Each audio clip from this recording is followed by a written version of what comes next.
হুগলি নদীর শান্ত তীর, তীরে সারিবদ্ধ 12টি শিব মন্দির, আর চারপাশের অপূর্ব আধ্যাত্মিক পরিবেশের মধ্যে অবস্থিত দক্ষিণেশ্বরে মায়ের মন্দিরের খুব কাছে আরও একটি প্রাচীন মন্দির চত্বর। আপনারা ভাবছেন কী করে আসবেন এই মন্দিরে?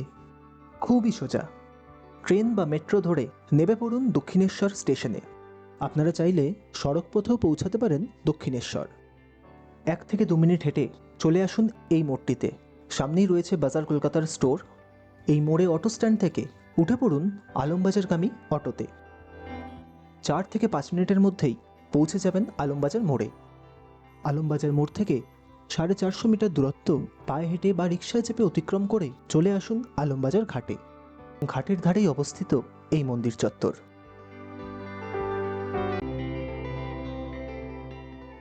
এই জায়গাটি দেখছেন, এটা প্রকৃতপক্ষে এটি জমিদারদের জায়গা ছিল বা এখনও আছে। রামলোচন ঘোষ যে জমিদার, ওনার দ্বারাই এটি প্রতিষ্ঠিত হয়। দ্বাদশ শিব মন্দির উনি প্রতিষ্ঠা করেন এবং এই আমাদের মায়ের মন্দিরও বহু পুরনো। তো আগে ছিল আমাদের মাটির মূর্তি এবং পাথরের মূর্তি যবে থেকে আসে সেইটি 16ই জানুয়ারি, 2রা মাঘ, সেটা 16ই জানুয়ারিও পড়ে, 17ই জানুয়ারিও পড়ে। আর তাতেও প্রচুর লোকের সমাগম হয়, প্রচুর লোক প্রসাদ প্রায় 1000-1500 লোক এখানে প্রসাদ পায়। অন্নকূট তো এখানে খুব বিখ্যাত, এখানে বহু পুরনো প্রাচীন সময় ধরেই হয়ে আসছে।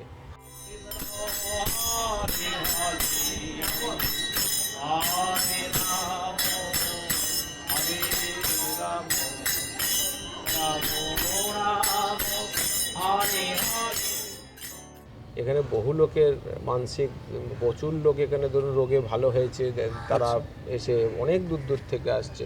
আমাদের উত্তরবঙ্গতে ধরুন ত্রিপুরা, কুচবিহারেতেও আমাদের এখানকার ভক্ত আসে, যে ওনারা ওখান থেকে এসছে শুধু এই মায়ের কাছে পুজো দেওয়ার জন্য। মানে অন্য রাজ্য থেকেও? হ্যাঁ, এত এই মা জাগ্রত আসে এখানে। প্রত্যেক মাও খুব কৃপা করেন, মা মঙ্গলময়ী মা কৃপা করে। দ্বাদশ শিব মন্দির, গঙ্গার তীর, ভ্রমণ স্থান হিসেবে তো শীতকালেই তো কিছুদিন 25শে ডিসেম্বর, 1 জানুয়ারি এখানে এত ভিড় হয়, আমাদের সামলাতে হয়।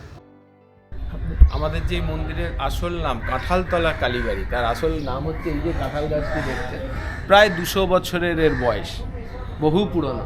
এই কাঁঠাল গাছে এখন একটু এই মন্দির নির্মাণের পাশাপাশি একটু ডাল ফাল ছাড়তে হয়েছে, কিন্তু এই কাঁঠাল গাছটির নাম করেই আমাদের মায়ের মন্দিরের নাম হয়েছে কাঁঠালতলা কালীবাড়ি।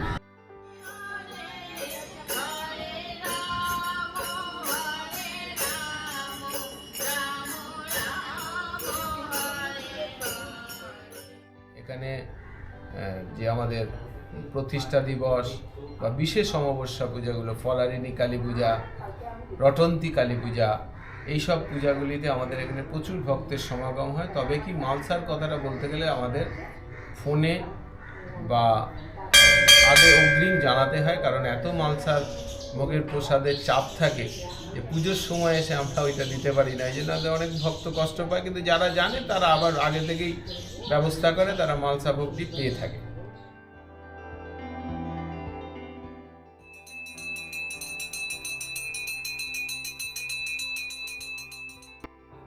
বজরংবলীর মন্দির, এখানেও প্রত্যেক দিনই সেবা হয়।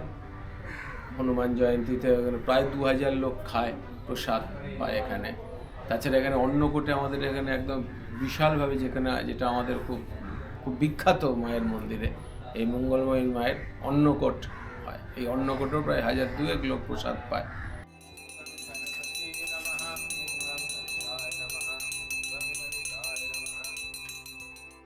নিত্য আমাদের পুজো হয় দুবেলা। বজরংবলীর এই সামনে হনুমান জয়ন্তী আসছে, তাতেও আমাদের হবে। প্রত্যেকটা পূর্ণিমা অমাবস্যায় আমাদের পুজোও হয়, আর প্রত্যেক পূর্ণিমাতে অমাবস্যাতে মায়ের বস্ত্র পরিবর্তনও হয়। যদি কেউ, কারণ আমাদের এই শাড়ি পরানোর, কাপড় পরানোর একটা, যেহেতু মাকে পরাই, যেহেতু কী হয়, একটা মায়ের আবেগ থাকে লোকের, ভক্তদের শাড়ি দেয়, বা আমরা তাদের নির্ধারিত দিনের ওপরে, তার মনোবাসনার ওপরে আমরা শাড়িটি পরিয়েও দিই। এখানে সব থেকে যে ধরুন ভান্ডারা, এই লোকের ছোটোখাটো অনুষ্ঠানও এখানে শ্রাদ্ধ, বিবাহ, পৈতে, এই ধরনের যত ধার্মিক ক্রিয়াকলাপ, রুদ্রাভিষেক, এইসব ক্রিয়াকলাপ যেগুলি হয় সেগুলির এখানে সম্পূর্ণ ব্যবস্থা করা আছে। মানে এখানে করতে পারেন অনুষ্ঠান? হ্যাঁ, মানে আগের থেকে বলে রাখতে হবে? হ্যাঁ, আপনার তাহলে? শান্তি সস্তেন, সত্যনারায়ণ অনেকে তো বাড়িতে করতে পারে না, হ্যাঁ হ্যাঁ। এখানে আসে, এখানে দেয় এবং খুব যত্ন সহকারেই করে দেয়। যার যার সামর্থ্য তাতেই আমরা কাজটা তার করে দিই, কারণ এটা সেবামূলক প্রতিষ্ঠান।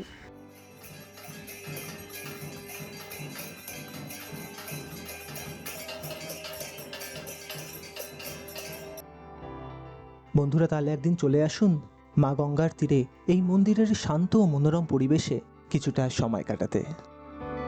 আশা করি এই জায়গাটি আপনাদের মনেও একটি বিশেষ ছাপ রেখে যাবে। ভিডিওটি ভালো লেগে থাকলে লাইক করে বাকিদের মধ্যে প্লিজ শেয়ার করে দেবেন এবং এরকম আরও ভিডিওর জন্য আমাদের চ্যানেলটি প্লিজ সাবস্ক্রাইব করে নেবেন।